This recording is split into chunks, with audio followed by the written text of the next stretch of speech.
반갑습니다. 성경공부반 여러분, 풍요로운 빛 제2권 두 번째 시간 기도함으로 함께 시작하도록 하겠습니다. 하나님 아버지 감사합니다. 우리에게 성경을 계속 공부할 수 있는 은혜를 주셔서 감사합니다. 하나님, 이번 시간 우리가 이스라엘 역사를 통해서 배우면서 정말 하나님께서 베풀어 주신 크신 은혜와 또한 하나님께서 우리에게 주시는 교훈의 말씀들 잘 깨닫고 우리의 삶 속에서 하나님 잘 아버지 기억하여서 하나님의 말씀대로 따를 수 있도록 도와주시옵소서. 특별히 공부할 때에 잘 듣고 잘 이해하고 잘 기억하고 정말 때에 맞게 잘 떠올려서 정말 말씀으로 승리할 수 있는 성경 공부반 되게 하여 주시옵소서. 예수님의 이름으로 기도합니다. 아멘. 네, 저희가 지난 시간에는 이제 풍요로운 빛 제2권 시작을 했는데요. 이거는 이제 이스라엘 역사에 관한 이야기입니다. 우리가 첫 번째 이스라엘 역사에 관해서 시작을 했는데요. 구약에 보면은 이스라엘 역사가 역사서가 몇 권 있다고 했습니까? 네, 12권이 있습니다. 우리 지난 시간에는 사사기, 여호수아, 사사기, 룻기 이 세 권을 살펴보았는데 이것은 이스라엘 사사시대에 관한 역사 기록입니다. 그리고 사사시대가 끝나면 이스라엘의 이제 왕조시대가 열리는데요. 이 왕조시대에 관한 기록이 쌍을 이루고 있는 세 권의 책입니다. 사무엘 상하, 그리고 열왕기 상하, 그리고 역대 상하. 이렇게 6권이 이스라엘과 유다에 관한 역사에 관한 이야기고요. 그 다음에 유다 이후에 포로기 시대에 관한 역사가 그 뒤에 나오는 세 권입니다. 에스라, 느헤미야, 에스더 이렇게 총 12권인데요. 우리 그 시기가 어떠했는가 궁금하시죠? 예, 여기 표를 보시면 여기가 이게 전부 다 십자가가 오른쪽에 있습니다. 예수님 오시기 전 있었던 역사이기 때문에 전부 다 BC죠. BC는 숫자가 클수록 더 오래된 것입니다. 여기 보면 BC 1400년에서 1050년까지가 우리가 사사시대고요. 그 다음에 BC 1050년에서 BC 600년까지 왕정시대, 그리고 BC 600년에서 BC 400년까지가 포로기, 그리고 400부터 이제 십자가 있기까지 요 400년의 기간을 특별히 이제 성경이 관련된 기간이었기 때문에 말씀이 그친 시기다 또는 이제 중간기다라고 이렇게 부르고 있습니다. 우리가 다시 한번 그 밑에 책 이름을 살펴보시면 사사시대에 관한 이야기, 여호수아, 사사기, 룻기, 왕정시대, 사무엘 상하, 열왕기 상하, 역대 상하, 그리고 포로시대 에스라, 느헤미야, 에스더에 관한 것이다. 이렇게 이스라엘 역사의 전체적인 것들을 우리가 한눈에 살펴볼 수가 있으니 이 정도는 우리가 꼭 기억해 두셨으면 좋겠습니다. 네, 우리가 지난 시간에는 우리가 사사기, 여호수아 사사기, 룻기를 잠깐 살펴보았는데요. 이제 사사 시대가 끝나면 왕정 시가 되지 않습니까? 우리 마지막 사사가 누구였는지 혹시 아십니까? 네, 이스라엘의 마지막 사사. 유명한 사사들이 있었습니다. 삼손도 있고, 기드온도 있고, 이제 여사사, 이제 드보라도 있고, 그랬는데, 이제 마지막 사사는 사무엘입니다. 사무엘, 많이 들어보셨죠? 제사장이자, 그리고 또, 선지자였던 사무엘인데요. 사무엘은 원래 이제 어머니 한나가 아이를 낳지 못해서 정말 간절하게 하나님께 소원 기도를 해서 낳은 아들입니다.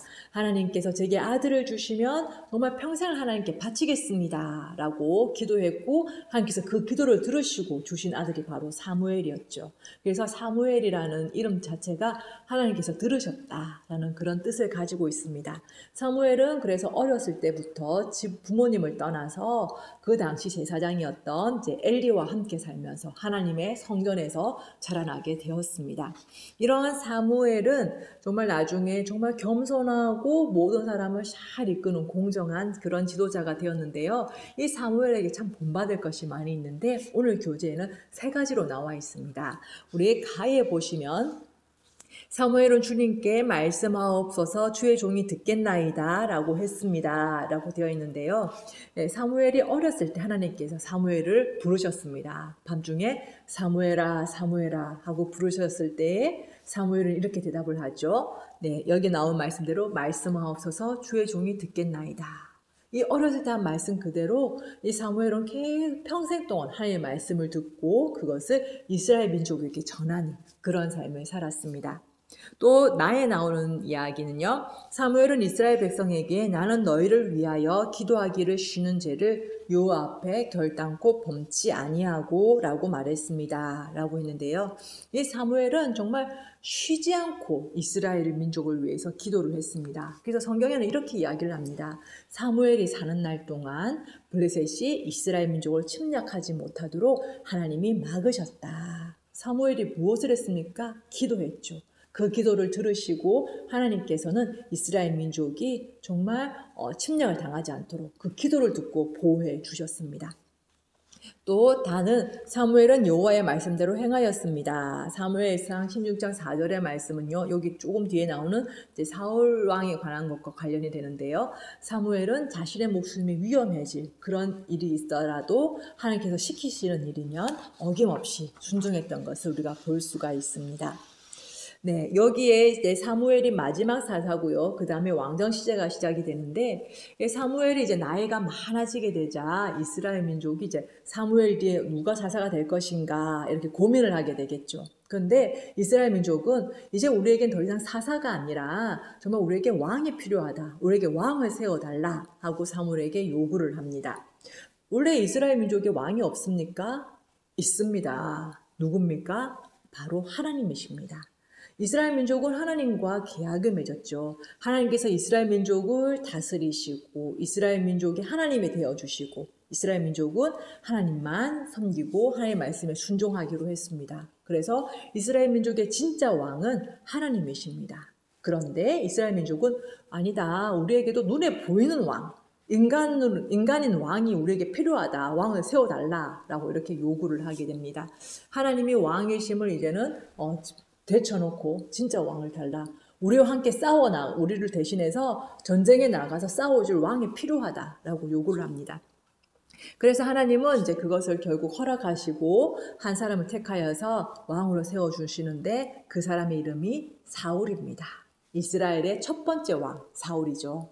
처음에는 사울은 너무나 겸손한 왕이었습니다. 사람들이 뭐라고 무시하고 그렇게도 그냥 가만히 듣고 있는 그런 겸손한 왕이었습니다. 그렇지만 왕이 올라서 점점 시간이 지날수록 이제 사울 왕이 이제는 자신의 생각, 자신의 의지를 펼쳐려고 합니다. 사실 사울은 하나님을 대신해서 이스라엘 민족을 다스리는 것이기 때문에 자기 마음대로 이스라엘 다스려서는 되는 것이 아니죠. 그렇지만 사울은 이제 하나님 대신 이제 자기가 직접 이스라엘 왕이 되려고 하는 그런 마음을 점점점 가지게 되었던 것이죠. 그래서 결정적으로 하나님께서 사무엘을 통해서 사울에게 명령을 내렸을 때에 그 명령을 온전히 순종하지 못하고 맙니다. 하나님의 말씀을 버렸다라고 하나님은 평가하시는데요. 여기 사무엘상 15장 26절에 하나님은 그래서 이렇게 말씀하십니다. 왕이 여호와의 말씀을 버렸으므로 여호와께서 왕을 버려 이스라엘 왕이 되지 못하게 하셨음이니이다. 하나님은 사무엘을 통해서 사울에게 이렇게 말씀하십니다. 사울, 너가 나의 명령을 버렸기 때문에 이제 나도 너를 버려서 왕이 되지 못하게 하겠다. 라고 이렇게 하나님과 사울이 정말 엄청나게 이렇게 갈라서게 되는 그런 결과가 오게 됩니다. 대신에 하나님은 사울 대신에 다른 왕을 선택하시죠. 그 사람이 누구일까요? 우리가 잘 아는 다윗입니다. 다윗은 베들레헴에 있는 이제 이스라엘이라는 사람의 많고 많은 아들, 7명, 8명 되는 지에 많고 많은 아들 중에 막내 아들이었습니다. 그래서 눈에 띄지도 않고 별로 중요하지도 않은 그런 아들이었지만, 그리고 이제 별 볼 일 없다 생각해서 사무엘이 이렇게 왔을 때도 부르지도 않았습니다. 다윗은 그냥 밖에서 양을 치고 있고 양을 돌보는 그런 양치기에 불과했었죠. 그렇지만 하나님께서는 사무엘을 통해서 이 다윗에게 왕으로 기름을 부으십니다. 그렇지만 이제 다윗이 금방 왕이 된 것은 아닙니다. 그 후로도 많은 시간이 필요했습니다. 골리앗 아시죠? 다윗이 골리앗을 쓰러뜨리고 정말 일약제 국민의 영웅으로 이렇게 떠오르게 되었습니다. 그렇지만 사울은 오히려 다윗을 미워하고 시기하고 그래서 다윗은 오히려 그것 때문에 계속 사울 앞을 피해서 도망 다녀야만 했습니다. 끝이 나지 않는, 언제가 끝날지 알 수 없는 그런 도망자의 삶을 살아야만 했습니다. 그런데 다윗은 도망자로서 늘 무섭고 두렵고 겁을 먹고 이렇게 사는 것이 아니라 그 도망자의 생활을 하는 동안 시편을 짓습니다. 시편이 총 150편인데 그 중에 약 3분의 1 정도는 다윗의 시편입니다. 이 다윗은 언제 이 시편들을 지었느냐? 사울 왕에게 쫓겨다닐 때, 위기의 순간에, 바로 그 순간에 두려워 떠는 것이 아니라 오히려 시편을 짓고 찬양하고 하나님께 기도를 하고 그럼으로써 하나님을 신뢰했던 사람이 바로 다윗입니다. 그 예로 우리 시편 56편을 한번 살펴보도록 하겠습니다. 시편 56편을 보시면 1절 위에 파란색으로 이런 설명이 적혀져 있습니다.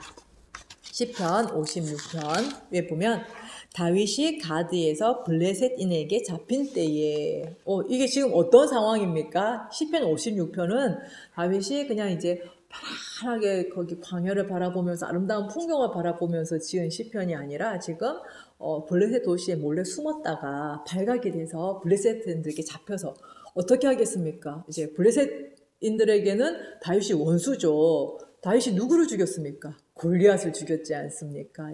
이제 죽이려고 하는 그런 사람들에게 잡혀 있는 그런 상황인데 다윗은 이렇게 이야기를 합니다. 시편 56편 1절과 2절 말씀 함께 읽어보도록 하겠습니다.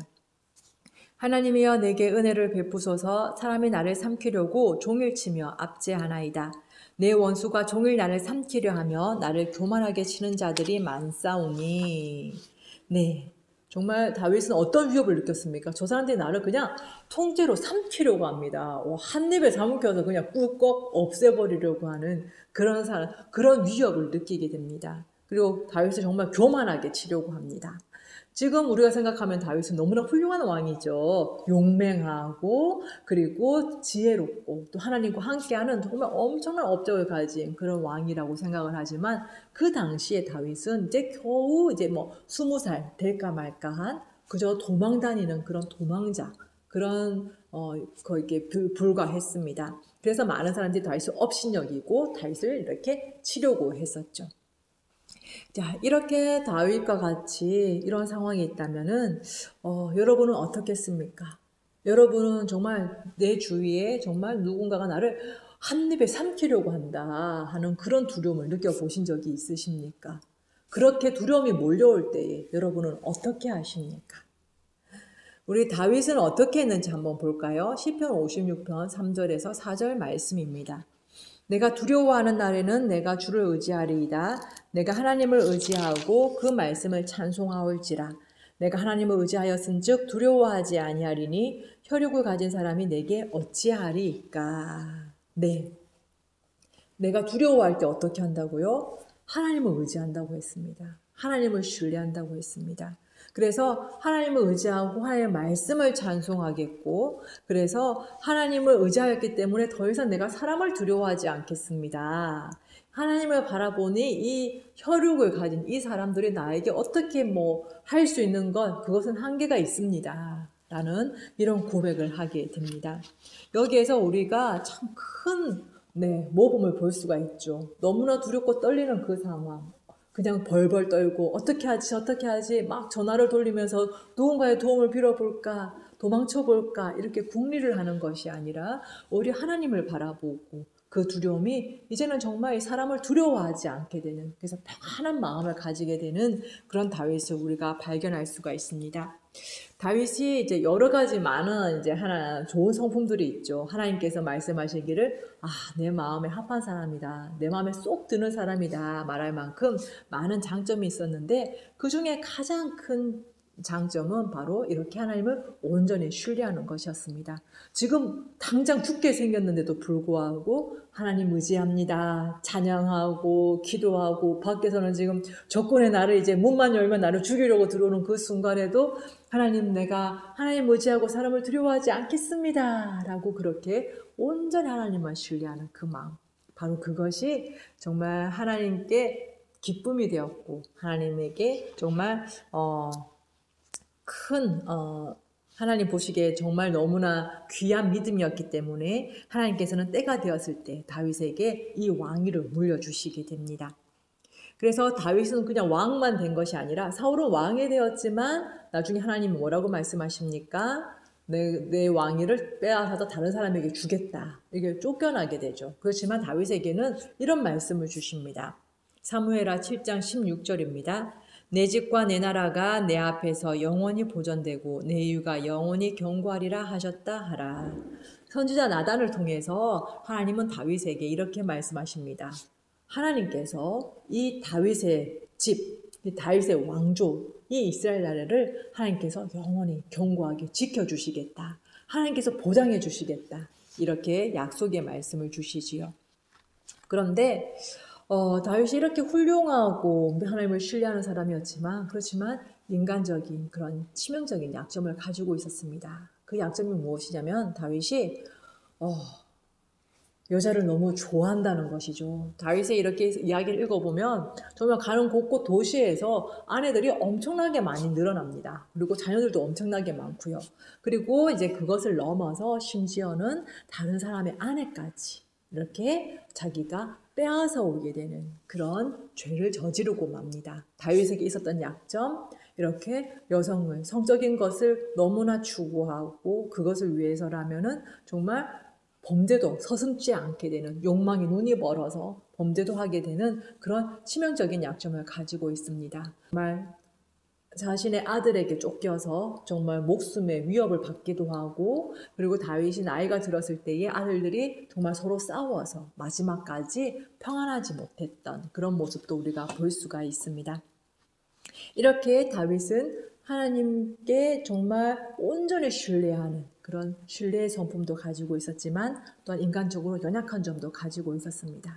그렇지만은 그럼에도 불구하고 끝까지 믿음으로 한평생 하나님 앞에 정말 나중에는 내 마음에 합한 사람이다 라는 평가를 받을 만큼 믿음의 길을 걸어갔던 다윗을 우리가 생각하면서 정말 우리에게도 이런 다윗의 믿음, 온전한 믿음 우리가 본받기를 원하고 또 우리가 가진 각자의 여러 가지 약점들 좀 하나님께 내어놓고 잘 다스림을 받을 수 있도록 우리가 항상 깨어서 기도해야 될 것입니다. 우리 좀 시간에 만날 때는요, 우리 시편 56편 3절의 말씀을 이번 시간에 외우도록 하겠습니다. 내가 두려워하는 날에는 내가 주를 의지하리이다. 짧은 구절입니다. 하지만 두려운 날에 정말 두려워할 것이 아니라 주를 의지하겠습니다. 라는 고백을 담아서 우리 한 주간 이렇게 묵상하고 암송하고 목요일 날 이번에는 8시 15분에 함께 만나도록 하겠습니다. 다음에 만나실 때는 이제 교재가 있는 분들은 그 뒤에 나오는 시험 문제도 한번 다 풀어서 오시기를 바랍니다. 이게 교재가 없어도 이제 계속 반복됐던 내용이라 질문만 들어도 답을 하실 수가 있습니다. 그러면 이 시간 기도함으로 마치고 우리 줌 시간에 만나도록 하겠습니다. 하나님 아버지 감사합니다. 오늘도 우리가 이렇게 온라인으로 성경 공부를 할 수 있게 해주셔서 감사합니다.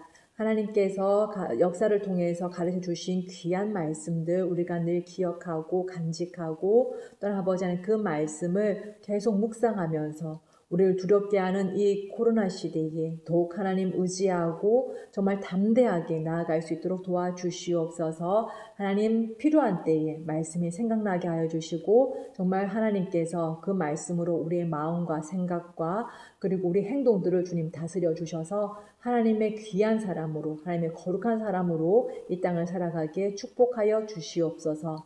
예수님의 이름으로 기도합니다. 아멘.